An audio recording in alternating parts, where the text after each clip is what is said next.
Bismillahirrahmanirrahim. Assalamualaikum warahmatullahi wabarakatuh.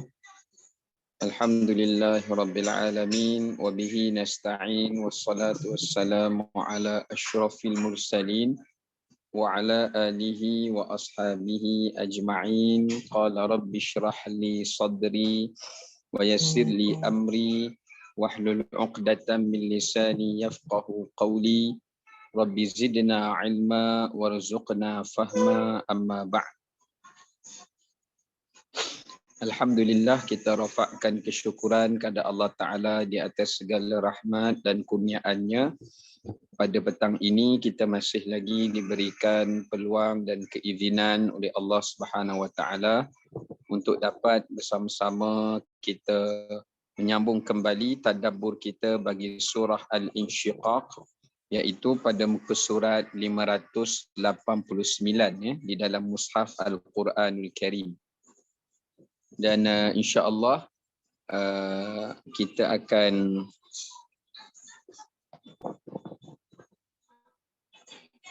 akan masuk daripada ayat yang pertama ini dan kita akan baca sehingga pada ayat yang kelima insya-Allah. A'udzu billahi minasy syaithanir rajim. Bismillahirrahmanirrahim. Iza as-samaa'u inshaqqat wa adhinat li rabbiha wa huqqat wa idzal ardu muddat wa alqat ma fiha wa takhallat wa adhinat li rabbiha wa huqqat. Sadaqallahul azim. Baik, sadaqallahul azim.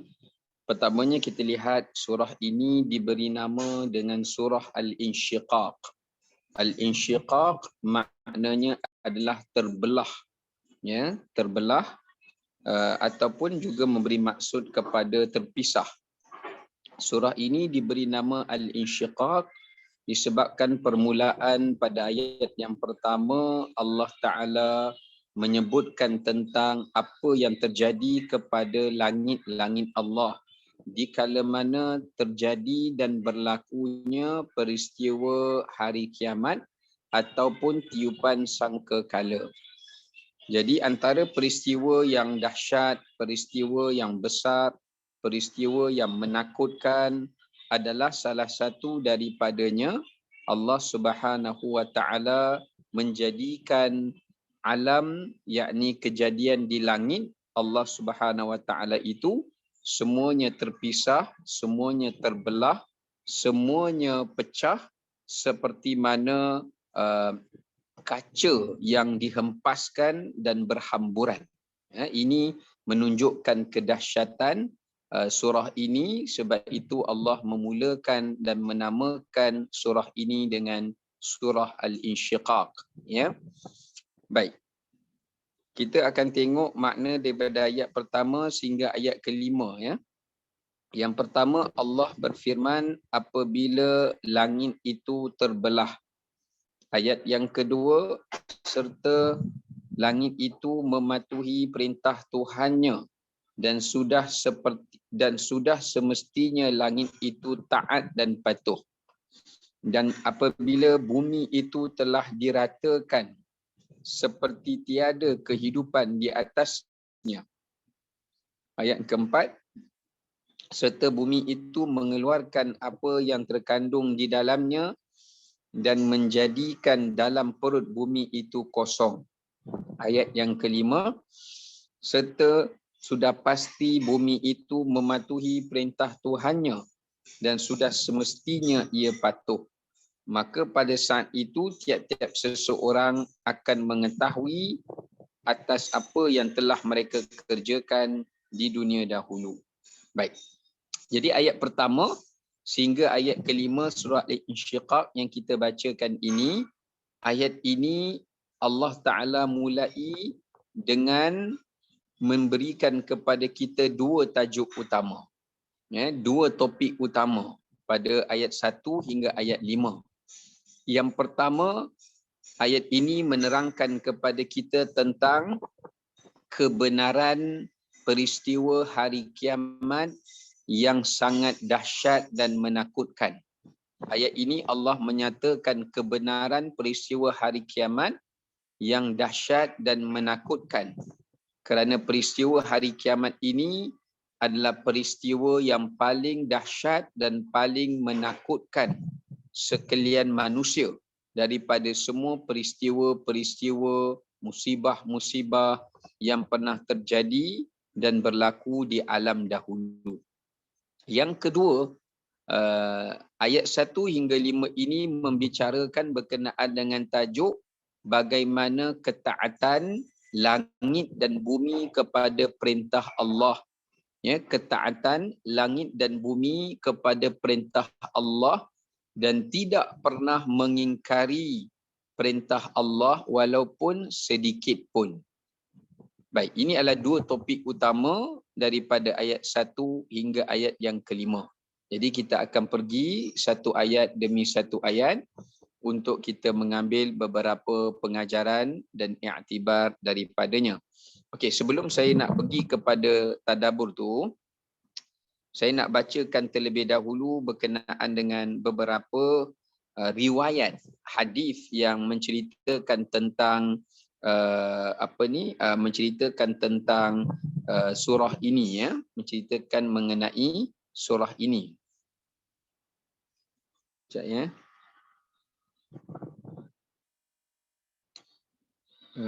Kenapa? Okey. Kan.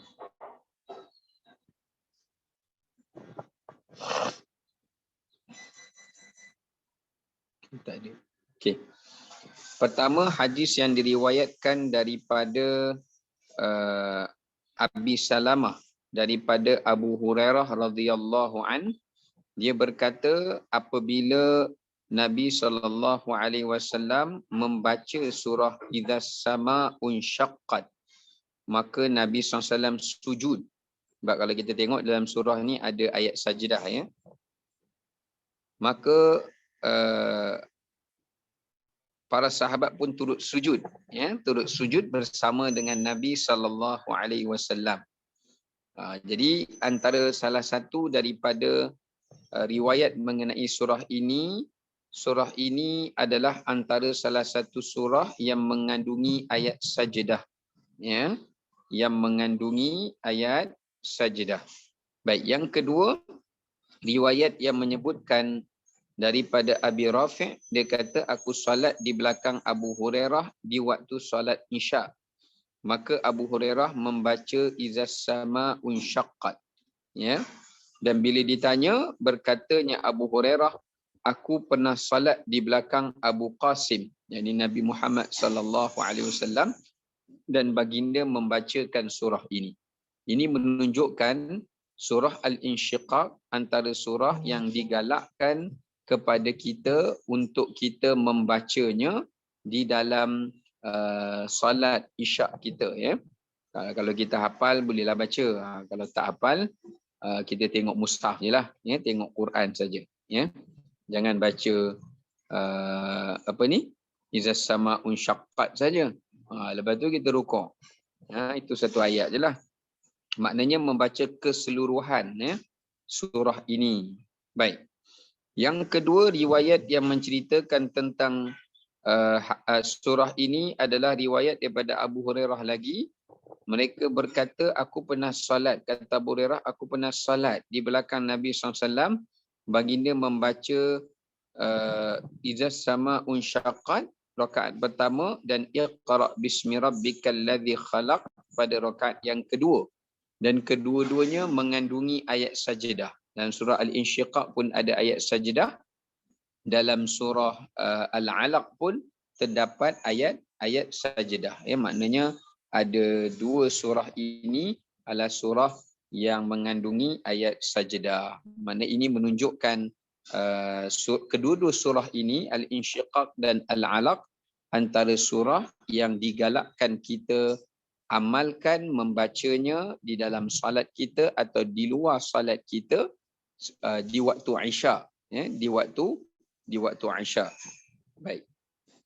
Okay, sekarang ni kita nak lanjutkan kepada ayat yang pertama daripada surah Al-Insyiqaq ini.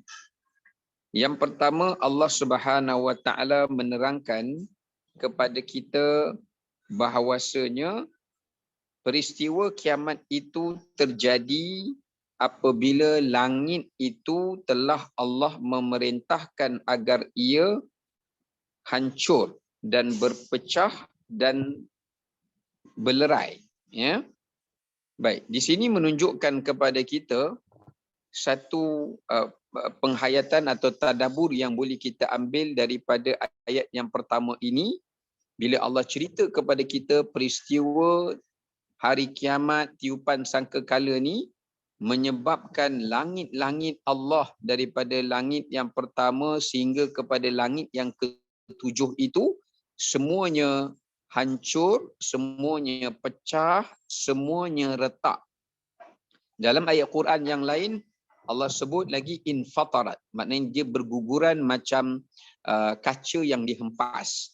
Dalam ayat yang lain Allah sebut wardatan kaddihan, masa langit itu pecah dia mengeluarkan cecair yang berwarna kemerah-merahan seperti warna bunga mawar, ya, macam warna pinky sikit, ya.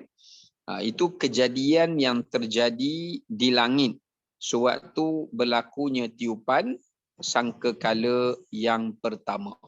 Baik, apa pengajaran yang boleh kita ambil daripada tafsir untuk ayat yang pertama ini, tadabbur yang kita boleh lihat? Yang pertamanya di sini menunjukkan kepada kita kehancuran langit itu adalah kehancuran langit itu adalah isyarat kepada berlakunya 4 perkara dalam kehidupan manusia. Kenapa Allah sebut tentang kehancuran langit? Kerana ada 4 perkara yang berkaitan dengan kehidupan manusia, jin dan manusia daripada 4 perkara ini. Yang pertama, kehancuran langit itu menunjukkan kepada kita bahawasanya tiada lagi bagi manusia dan jin akan penerimaan iman dan taubat. Ya, kerana langit adalah menjadi tempat di mana Allah Ta'ala membentangkan pintu taubatnya kepada hamba-Nya. Seperti mana disebut dalam sebuah hadis Nabi SAW, yang mana baginda menyatakan bahawasanya Allah membukakan pintu langit, membukakan pintu taubat di antara timur dan barat pada waktu pagi dan pada waktu petang. Ya, dan Allah membukanya. Setengah riwayat hadis sebut pintu taubat itu pintu yang tidak pernah tertutup, yang berada di langit Allah, yang mana dia dibuka pada waktu pagi untuk pendosa di waktu malam dan dibuka pada waktu malam untuk pendosa di waktu siang. Tapi bila langit Allah ini hancur, langit Allah Ta'ala ini berkecai dan rosak, itu memberi isyarat tidak ada manfaat, tidak berguna lagi taubat orang-orang yang ingin bertaubat, orang-orang yang ingin beriman kepada Allah, baik di kalangan jin ataupun manusia. Yang kedua, kehancuran langit ini juga menunjukkan tidak ada lagi amal-amal yang diterima. Kerana langit Allah ini empunya penjaga-penjaganya. Sebab tu Allah kata dalam Quran, wa futihatis sama'u fakanat abwaba. Apabila langit ini dibukakan pintunya, bagi setiap pintunya itu ada penjaga-penjaganya. Tapi bila langit ini hancur, ia menunjukkan bahawasanya malaikat telah mengosongkan langit-langit Allah, dan itu mengisyaratkan tidak ada lagi sebarang amal saleh yang akan diterima, yang akan diganjari, yang akan diangkat untuk diberikan ganjaran dan pahalanya oleh Allah Subhanahu wa taala. Ini menunjukkan kepada kita bagaimana isyarat untuk menggambarkan bahawasanya amalan seseorang itu tidak lagi diangkat ya apabila langit ini telah rosak dan binasa. Yang ketiga, perhubungannya adalah bahawasanya apabila langit ini hancur dan apabila langit ini rosak, ia menunjukkan kepada kita tiada lagi sebarang rahmat Allah Ta'ala kepada makhluk yang berada di bumi. Bila Allah hancur dan binasakan langit, ya, maka tidak ada lagi sebarang rezeki, tidak ada lagi sebarang rahmat yang dipayungi kepada penduduk bumi dan penduduk alam ini. Sebab itulah sebelum berlaku peristiwa kiamah, Allah Ta'ala akan mematikan semua orang-orang beriman di atas muka bumi ini seperti mana yang disebut dalam hadis Nabi SAW, sehinggalah tidak ada yang kekal di atas bumi ini melainkan orang-orang yang kafir. Jadi bila orang kafir saja, orang yang syirikkan Allah sahaja, orang yang zalim sahaja yang mendiami atas muka bumi ini, maka langit tidak mahu lagi meneduhkan orang-orang yang seperti ini. Akhirnya Allah Subhanahu wa taala memerintahkan agar peristiwa kiamat ini ditiupkan sangkakalanya dan menyebabkan berlaku padanya kehancuran. Ya, menyebabkan berlaku padanya kehancuran langit ini, ya, dan kehancuran bumi ini.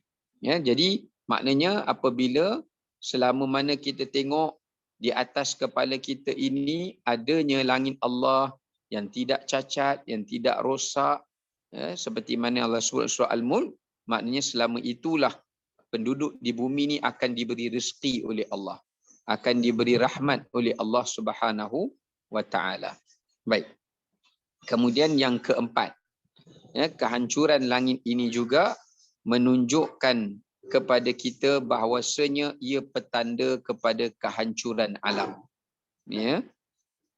Maknanya dekat sini nak menunjukkan bermulanya kehancuran alam semesta ini adalah dengan bermulanya kehancuran langit. Ya, yakni kalau ikut istilah moden sekarang ini, mereka kata bermulanya sistem, ya, sistem Bima Sakti itu telah menjadi rosak, ya, telah menjadi kita panggil telah berlawanan, ya, berlawanan daripada sistem asalnya. Maka itu menunjukkan kepada tanda-tanda isyarat kehancuran alam. Ya, sebab itu kehancuran alam ni bermula daripada kehancuran langit-langit Allah. Sebab itulah Nabi SAW mengajar kepada kita bila berlakunya gerhana bulan atau gerhana matahari, benda ini bukan berlaku dekat bumi, benda ini berlaku di langit. Kita tengok dia di arah langit. Sebab tu bila kita tengok peristiwa gerhana bulan dan matahari, Nabi SAW mengajar kita untuk kita buat solat gerhana bulan atau gerhana matahari, ya, kerana tanda rasa takut kita kepada Allah, bimbang ia menunjukkan alam ini akan binasa. Sebab tu Nabi ajar kita untuk solat. Ya, selain daripada itu Nabi suruh kita banyakkan istighfar, ya, pada waktu tempoh berlaku gerhana bulan dan matahari, dan banyakkan kita bersedekah. Ini 3 amalan yang dianjurkan oleh Nabi SAW, ya, kepada kita. Baik. Okay, sekarang ni kita nak lanjutkan pada ayat yang kedua. Ayat yang kedua ini menerangkan kepada kita bagaimana ketaatan langit, ya, kepatuhan dan ketaatan langit kepada perintah Allah Subhanahu wa taala. Baik, di sini menunjukkan kepada kita, saya baca tafsir ringkas dulu, ya.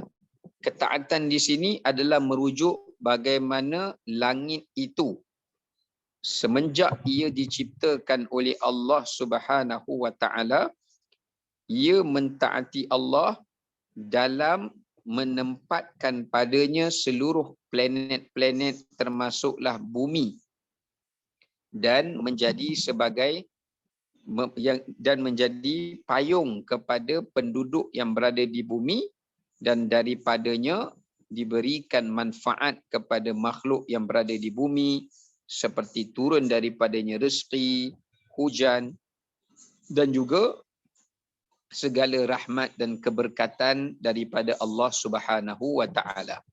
Ya, itu dari sudut tafsir. Yang mana semenjak Allah menciptakan langit ini tidak pernah mengingkari, menyelisihi perintah Allah Subhanahu wa taala, ya, sepanjang penciptaannya, sehinggalah pada saat kehancurannya pun ia masih taat kepada Allah Subhanahu wa taala. Ya. Bentuk ketaatan langit ini seperti yang saya sebutlah tadilah, ya, di mana langit itu menjadikan dirinya sebagai tempat alam ini bertapak, ya, padanya adanya bintang, padanya adanya planet-planet, matahari dan bulan untuk menjadikan peredaran siang dan malam kepada manusia yang berada di bumi. Okey, itu di sudut tafsir. Tapi kita nak tengok di segi iktibar dan pengajaran, penghayatan yang boleh kita ambil daripada ayat yang kedua ini. Pengajaran dan penghayatan yang boleh kita ambil di sini adalah menunjukkan kepada kita bahawasanya yang pertama, pengajaran dia, Allah Subhanahu wa taala adalah pentadbir.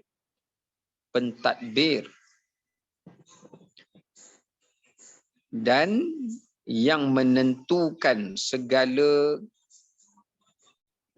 pentadbir dan yang menentukan segala perkara yang berlaku pada penciptaannya, yakni pada alam ini.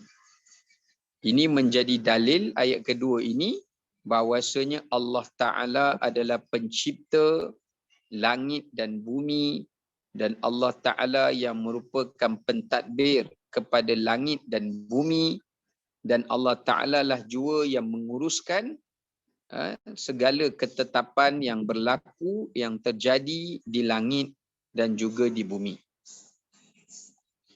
Ini menunjukkan kepada kita, ayat ini menunjukkan bahawasanya pembuktian bahawasanya langit ini bukan diciptakan dengan sendirinya. Langit tidak terjadi dengan sendiri. Ini menolak kepercayaan golongan-golongan etis. Ya, sebaliknya langit ini ada tuannya, ada pentadbirnya, ada penciptanya, ada pengurusnya yang menciptakannya, mentadbirkannya dan menguruskannya, iaitu Rabbul Alamin, Tuhan sekalian alam. Ya. Baik, itu yang pertama.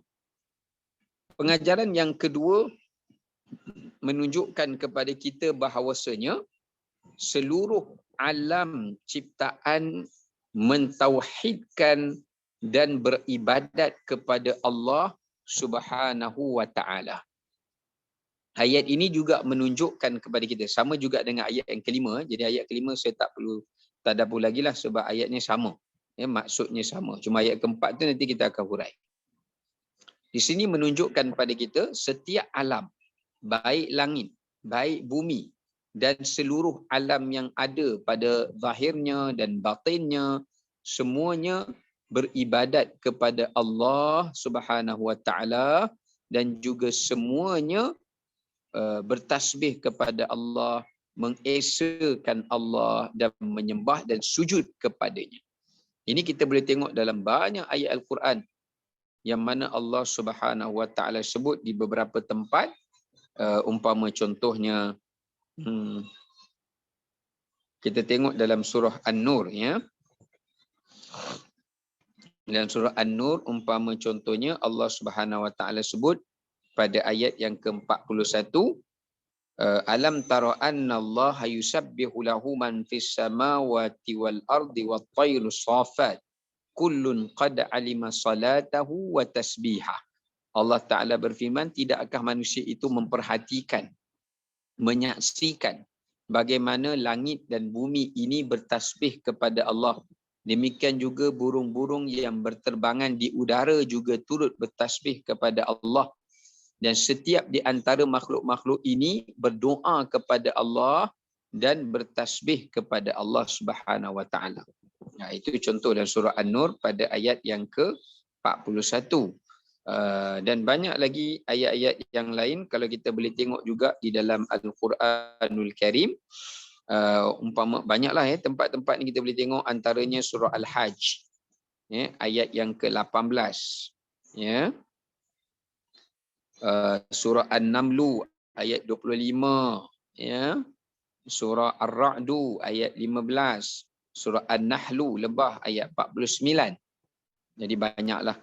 Antaranya surah Al-Hajj ayat 18, Allah berfirman, tidakkah kamu menyaksikan bagaimana sujud kepada Allah itu semua yang berada di langit dan semua yang berada di bumi, matahari, bulan, bintang, bukit, pokok, binatang-binatang ternak dan kebanyakan manusia, semuanya mereka itu sujud kepada Allah Subhanahu Wa Taala. Maka di sini menunjukkan kepada kita bahawasanya sekalian alam ini mengesakan Allah, beribadat kepada Allah dan sentiasa bertasbih dan sujud kepada Allah Subhanahu Wa Taala.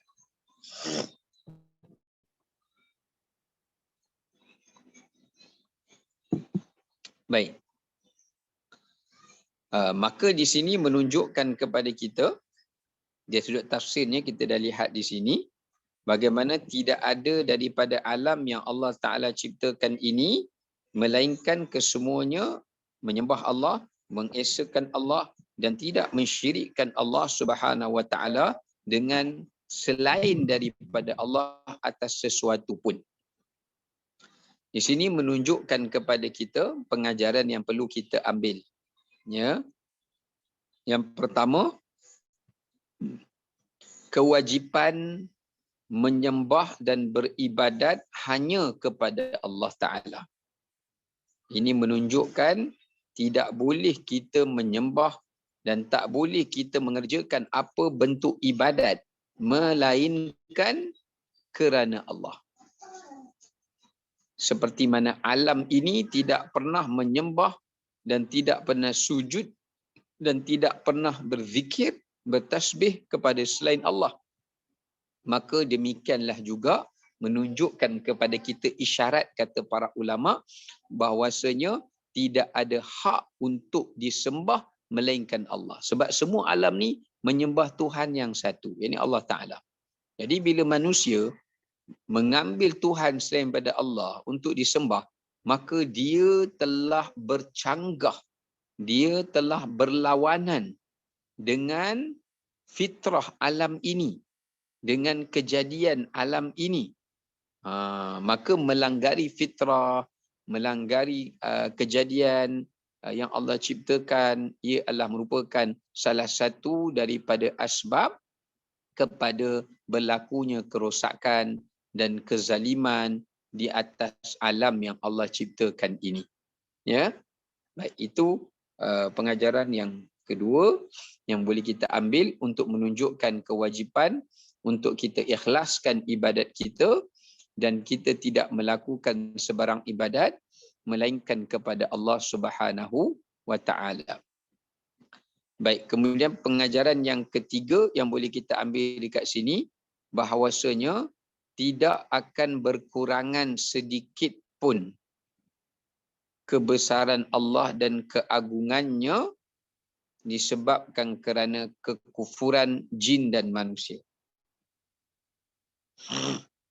Ayat ini juga menunjukkan kepada kita bahawasanya sekalipun jin dan manusia ada di antara mereka yang ingkar pada perintah Allah Subhanahu Wa Ta'ala, yang tidak mahu menyembah Allah Subhanahu Wa Ta'ala. Walaupun manusia ni ingkar, walaupun jin ni ingkar, walaupun mereka melakukan perbuatan kufur, melakukan perbuatan syirik dan juga perbuatan-perbuatan yang lain, namun ia tidak akan mengurangi kedudukan dan kehebatan dan keagungan Allah Subhanahu wa taala walaupun sedikit pun. Dia tidak akan mengurangi kehebatan dan kekuasaan Allah taala itu sedikit pun. Sebab apa? Disebabkan kerana seluruh alam ini semuanya mengabdikan diri kepada Allah. Ya, mengabdikan diri kepada Allah. Maka kalau nak dibandingkan jumlah manusia dengan jumlah makhluk yang Allah ciptakan pada alam ini, sudah pastilah jumlah makhluk yang Allah ciptakan pada alam ini lebih banyak daripada jumlah manusia yang mengingkari Allah Subhanahu wa taala. Ya, maknanya Allah Taala menunjukkan kepada kita bahawasanya pokok-pokok, bukit bukau dan juga bunga-bungaan, ya, ataupun air sungai dan sebagainya, kesemuanya beribadat kepada Allah Subhanahu wa taala dan menyembah Allah Subhanahu wa taala. Ya. Baik. Maka di sini menunjukkan kepada kita bahawasanya semua alam ini menyembah dan mengesahkan Allah, maka oleh kerana itu tidak akan berkurangan sedikit pun kemuliaan Allah Ta'ala itu, disebabkan jika sekiranya ada di kalangan jin dan manusia yang tidak menyembah Allah Subhanahu wa Ta'ala. Baik. Kejap ya. Okey. Itu pengajaran yang ketiga ya. Kemudian kita masuk pada ayat yang ketiga.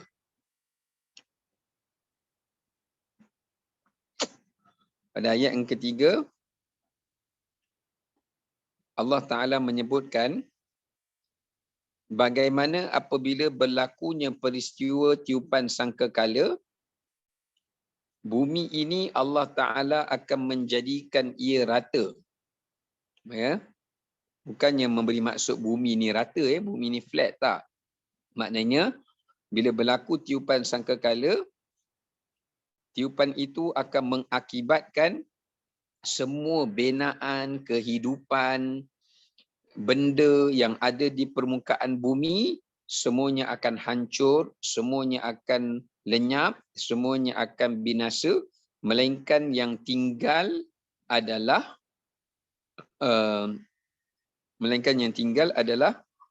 tanah yang rata sahaja. Ya, tanah yang rata sahaja. Ini menunjukkan kepada kita bahawasanya bumi ini menjadi rata adalah sebagai isyarat bagaimana Allah Subhanahu wa taala menciptakan bumi mahsyar. Sebab kalau kita baca dalam hadis Nabi SAW, bumi mahsyar ni bersifat rata. Bahkan dalam Quran pun Allah kata dalam surah Taha, la tara fiha iwajan wala amta.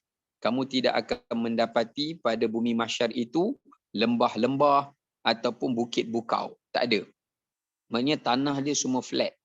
Tak ada bukit, tak ada anak bukit, tak ada lembah, ya, tak ada lembah dan sebagainya, tidak ada, ya, dan tidak ada sebarang binaan di atas permukaan bumi mahsyar itu. Maknanya tidak ada pokok, tidak ada gunung, ya, tidak ada sumber air, sumber makanan, ya, semuanya tidak ada, melainkan Allah Taala jadikan sebagai tanah yang rata, ya, tanah yang rata. Baik. Okey, ini yang dimaksudkan dengan keadaan bumi setelah mana ditiupkan padanya sangkakala. Dalam hadis Nabi SAW menyatakan bumi ini akan dijadikan seperti kulit yang telah disamak. Maknanya kan dekat kulit binatang tu kan biasa ada lemak-lemak dia kan. Ada cairan darah dia, maka bila dicuci, dibersih, kita tengok kulit tu licin je, rata saja, ya. Maka begitulah keadaan bumi setelah mana berlakunya tiupan sangkakala yang menghancurkan. Baik. Kerana dengan tiupan sangkakala itulah bumi ini menjadi menjadi muddat. Muddat ni menjadi rata. Setengah ulama kata muddat ini berkembang. Bumi ni jadi makin besar. Ya, daripada perkataan madda. Ya, maka kita belajar tajwid kan ada mad. Mad ni maknanya apa? Panjang. Maknanya bila berlaku tiupan sangkakala, Allah jadikan bumi ni membesar daripada saiz asalnya. Ya, maknanya bumi mahsyar ini adalah bumi yang jauh berganda lebih besar daripada bumi yang sedia ada ni. Ya, daripada bumi yang sedia ada yang kita duduk hari ni. Ya, dia lebih besar. Ya, kerana berdasarkan kepada ayat Quran yang mana Allah sebut dalam surah Ibrahim, tak silap saya, yauma tubaddalul ard ghairal ardi was samawat. Ingatlah pada hari di mana Allah Ta'ala akan menukarkan bumi ini kepada bumi yang baharu, yang bukan bumi yang sama dan bukan juga daripada langit yang sama. Ini keadaan bumi mahsyar. Okey. Sekarang ni kita, maknanya bumi ni dia akan expand, ya, dia akan bagi kembang, akan jadi besar, kerana bumi mahsyar ni nak menempatkan malaikat lagi, jin lagi, manusia lagi, semua hayawan lagi. So saiz bumi yang sedia ada ni tidak mencukupi, ya, tidak memadai. Baik. Okey, kita nak tengok dari sudut pengajaran dan iktibar yang boleh kita teladani dan ambil daripada ayat yang ketiga. Ayat ini menunjukkan kepada kita bagaimana dunia itu bersifat fana dan ia tidak kekal. Bila Allah berbicara tentang bumi, bumi dalam arti kata maknanya dunia. Ya, bumi ini memberi kepada maksud dunia. Sebab kalau kita tengok dunia ini daripada perkataan dana, yadni atau yadnu, ya, dunia. Dana ni maknanya benda yang kita nampak di hadapan kita. Benda yang kita tengok yang ada di hadapan mata kita. Atau benda yang paling dekat dan yang paling hampir dengan kita. Itulah dunia. Dunia itu berasal daripada perkataan benda yang ada di hadapan mata kita dan benda yang paling hampir dengan kita. So sebab tu kalau kita tengok, bila kita hidup dekat bumi ni, kita punya pandangan bukan menghala ke atas. Tapi bila kita hidup di dunia, di bumi, pandangan kita adalah menghadap ke arah apa yang ada di hadapan mata kita. Dan apa yang paling ada di sekeliling kita. Ya, itulah yang dimaksudkan dengan dunia. Sebab tu kalau kita duduk berpijak atas bumi ni, pandangan kita hanyalah pandangan yang horizontal. Pandangan yang kita pandang apa yang ada depan kita dan apa yang ada di sekeliling kita, yang itu saja pandangan yang kita akan nampak. Tapi kita tak nampak pandangan di langit. Kan di langit tu adanya Allah sediakan syurga, ada Allah Ta'ala sediakan neraka, ada nikmatnya arasnya dan sebagainya. Ya, maka disebabkan kerana itu, pengajaran kat sini menunjukkan bagaimana dunia itu sifatnya tidak kekal dan tidak selamanya. Sebaliknya, dunia itu adalah bersifat sementara dan akan melalui tempoh kehancuran dan kebinasaannya. Ya, dunia ini dia tidak kekal, bahkan dia akan hancur dan dia akan binasa. Ya, baik. Itu yang pertama. Kemudian kita nak ambil pengajaran yang kedua. Ya, pengajaran yang kedua memberi maksud tidak ada sebarang perlindungan dan juga pertolongan bagi manusia pada hari qiyamah. Itu pengajaran yang kedua. Di sini menunjukkan pada kita, selain pada Allah nak memberitahu dunia ini tidak kekal, nikmat akhirat yang kekal, Yang kedua, Allah nak memberitahu pengajaran yang boleh kita ambil daripada ayat yang ketiga ini adalah bagaimana Allah nak menggambarkan kepada kita bahawasanya apa ni? Sekejap ya. Baik. Yang keduanya, pengajaran yang boleh kita ambil daripada ayat yang ketiga ini adalah menunjukkan kepada kita bahawasanya selain daripada bumi ini tidak kekal dan bersifat sementara, tetapi juga bumi ini tidak lagi boleh menjadi tempat perlindungan dan tempat persembunyian dan tempat kediaman bagi manusia. Sebab Allah dah tukarkan bumi yang sedia ada ni dengan bumi mahsyar. Kalau bumi yang kita menetap sekarang ni, dia adalah bumi yang Allah jadikan sebagai tempat tinggal kita. Sebab tu dalam Quran Allah Ta'ala sebut wal arda firasha. Allah jadikan bumi itu umpama permaidani. Maksudnya tempat tinggal kita tu maksud dia. Ya.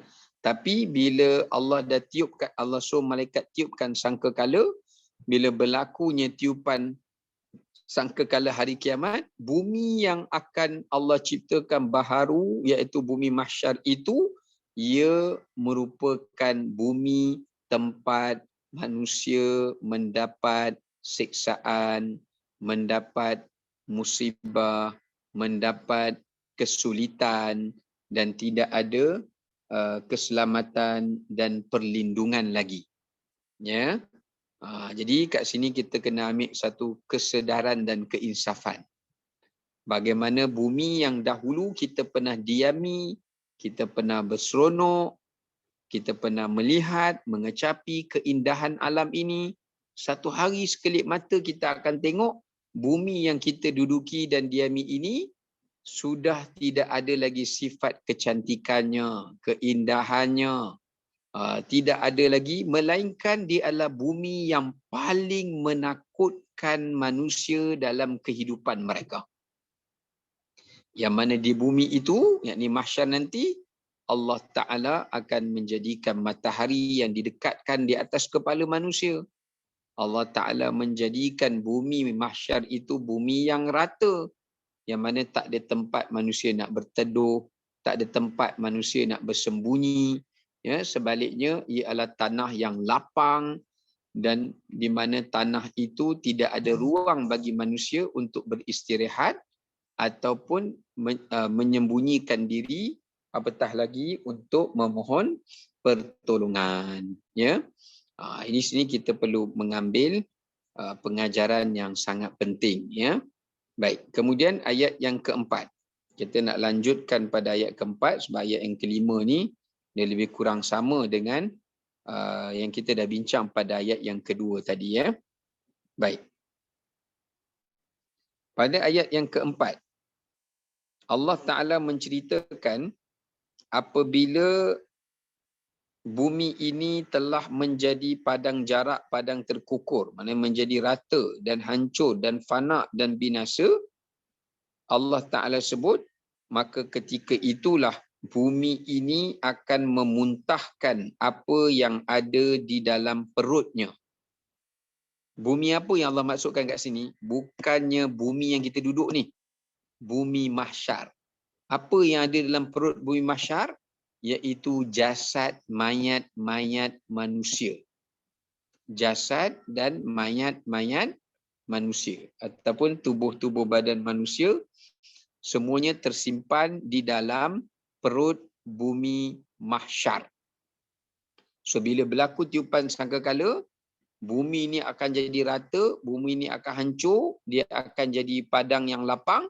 Lepas tu bumi mahsyar ni akan memuntahkan, dia akan bergegar, dia akan bergoncang, lalu ia memuntahkan semua jenazah-jenazah, mayat-mayat manusia daripada zaman Nabi Adam AS sampailah kepada manusia yang terakhir hidup atas muka bumi ini.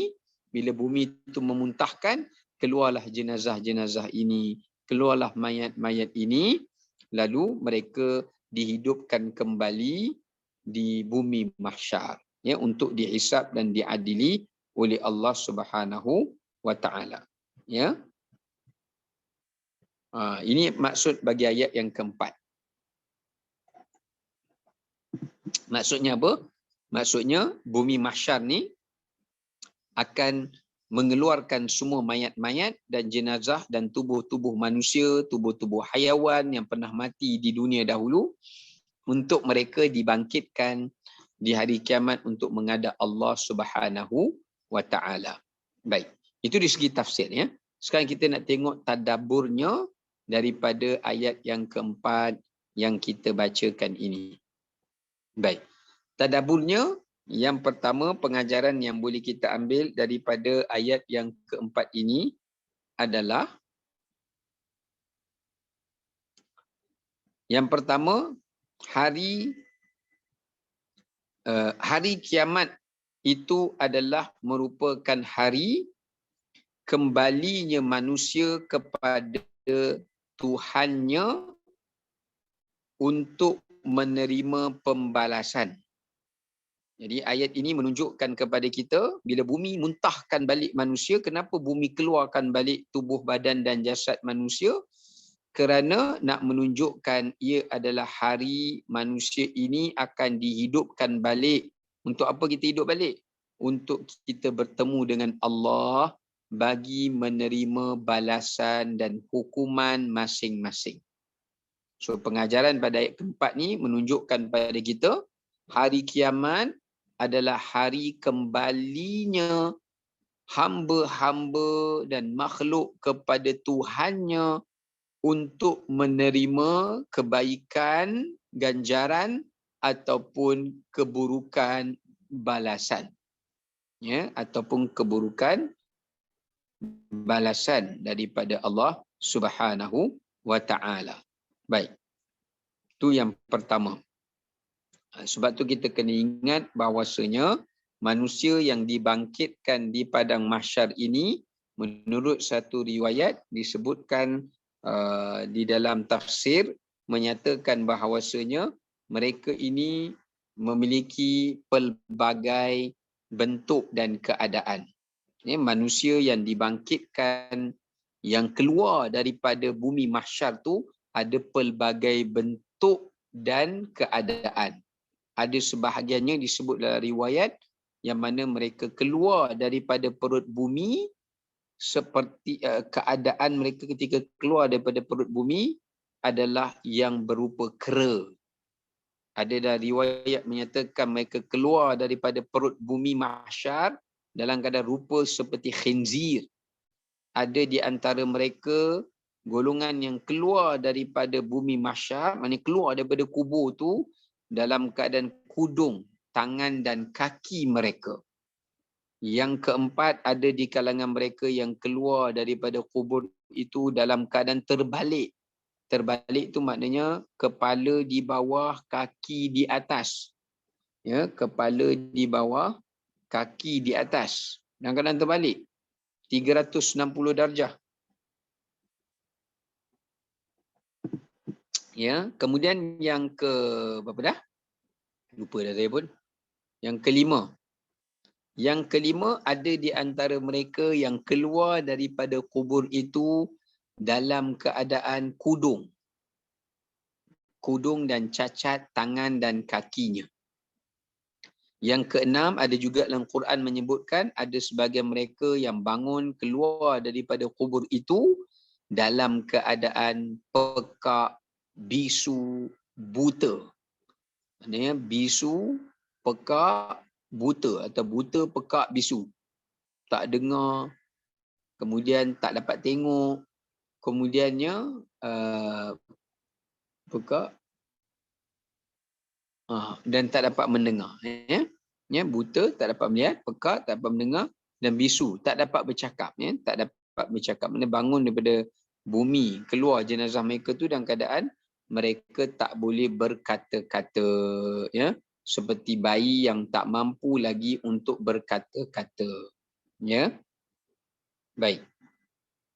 So yang pertama kat sini menunjukkan kepada kita bagaimana keadaan manusia yang dikeluarkan daripada kubur itu adalah sebagai bukti berlakunya peristiwa hari qiyamah, ya, peristiwa hari qiyamah, dan beberapa keadaan manusia saat dikeluarkan daripada kubur, ya. Okey, baik. Okey, selesai kita untuk ayat 1 hingga ayat yang ke-5, ya. So kita lanjutkan satulah ayat pada ayat yang ke-6. Sebagai penutup, Allah Ta'ala berfirman, Ya ayyuhal insanu innaka kadihun ila rabbika kadhan famulaqih. Yang bermaksud, wahai manusia, sesungguhnya engkau sentiasa berpenat lelah menjalankan keadaan hidupmu dengan sedaya upayamu hinggalah semasa engkau kembali kepada Tuhanmu. Kemudian engkau tetap menemui balasan apa yang engkau telah usahakan itu. Yakni setiap amalannya akan dicatat oleh para malaikat Allah Subhanahu wa ta'ala. Baik. Daripada ayat yang ke-6 ni,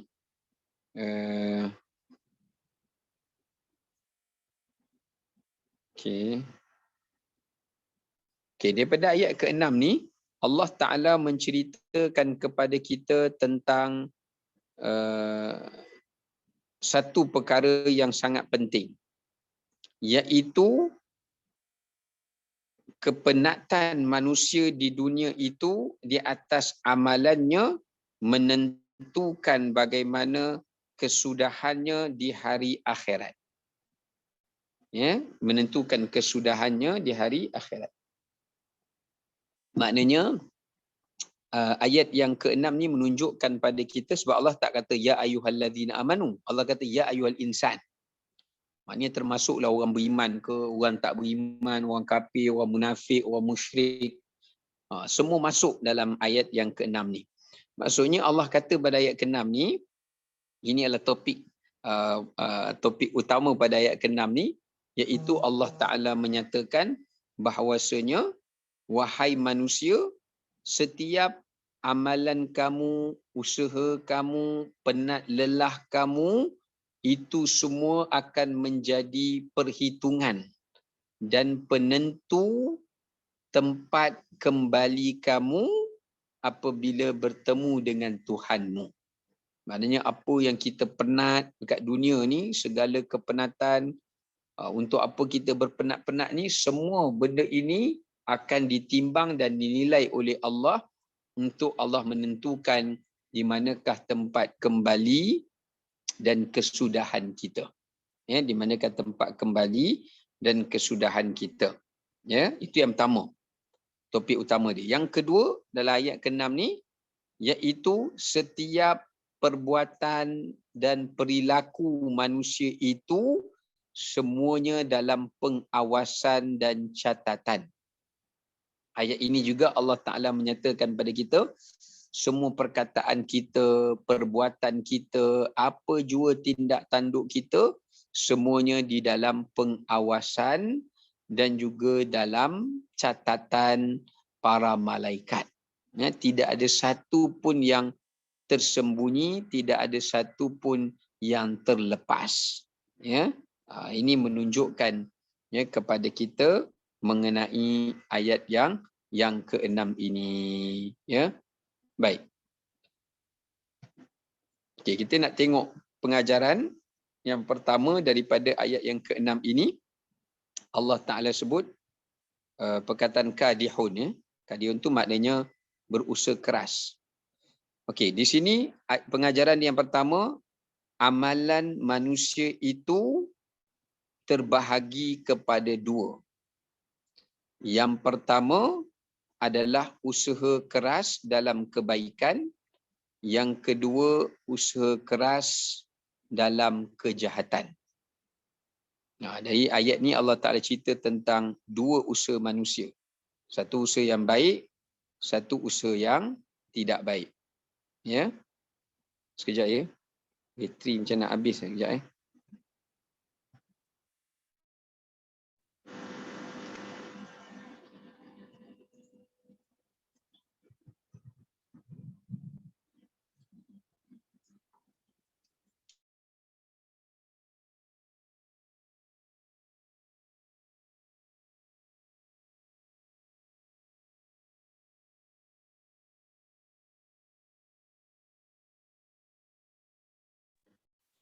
Okey.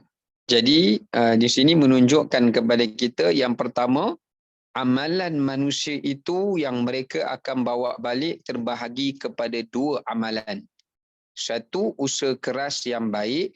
Satu lagi adalah usaha keras yang buruk. Ya. Usaha keras yang baik, satu lagi usaha keras yang buruk. Ya. Baik. Adapun usaha keras yang baik, adapun usaha keras yang baik, yang kadih yang Allah sebut tadi. Kalau kita berpenat-penat kerana nak buat kebaikan, maka usaha keras itu akan menjadi nikmat dan juga akan menjadi anugerah kepada manusia itu di akhirat.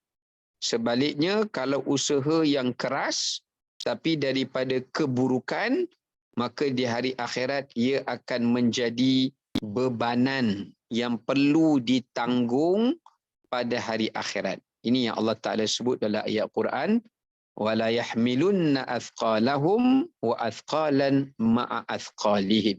Allah kata, setiap manusia balik ke akhirat, dia kena tanggung beban-beban amalan masing-masing.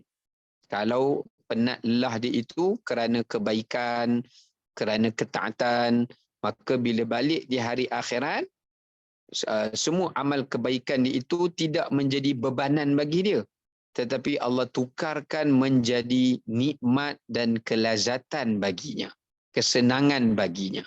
Tapi kalau penat-penat lelah dia itu adalah merupakan perbuatan dosa, maka Allah Ta'ala akan tukarkan ia menjadi bebanan yang membebankan ia pada hari qiyamah. Ya, baik. Dan pengajaran yang kedua, yang terakhir yang kita ambil daripada ayat yang ke-6 ini, ialah setiap kebaikan dan kejahatan, walau sekecil mana pun, ia akan dihisap dan dibalas oleh Allah Subhanahu wa Ta'ala. Maknanya ayat ini juga menunjukkan pada kita tak ada satu pun dosa walaupun kecil yang kita terlepas untuk diperhitungkan di hadapan Allah. Dan tidak ada satu kebaikan pun sekecil mana pun melainkan ia akan datang membela kita pada hari kiamah ataupun diganjari oleh Allah pada hari kiamah. So maknanya kat sini apa? Jangan kita meremehkan kebaikan walau sekecil mana pun.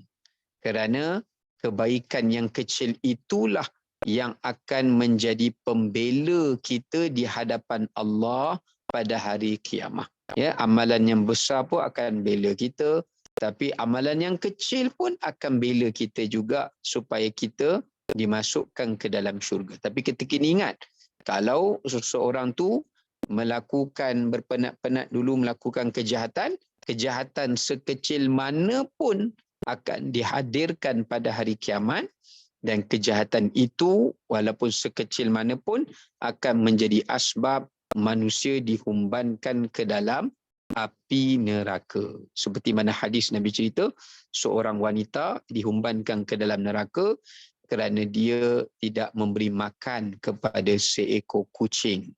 Ya, walaupun nak kata zalim dia tu bukanlah dia buat zalim kat manusia, tapi dia buat zalim kat haiwan.